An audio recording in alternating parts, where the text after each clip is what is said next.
ब्रह्मपुर विश्वविद्यालय रे ओडिशा आंतः विश्वविद्यालय साहित्यिक और सांस्कृतिक प्रतियोगिता गत बुधवार ठारू शुभारंभ होईछि।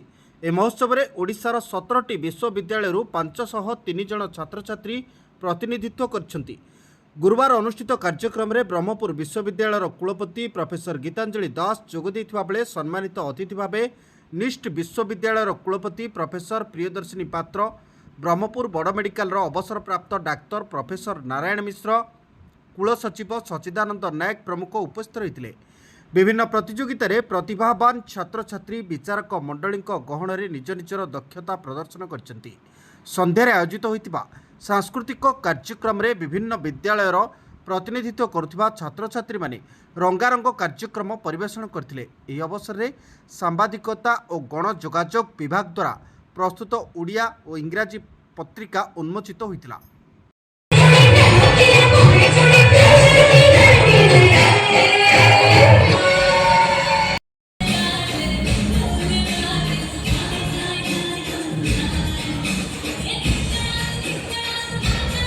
नमस्कार, आम Utkal university of culture Bhubaneswar Odisha रु आसछु।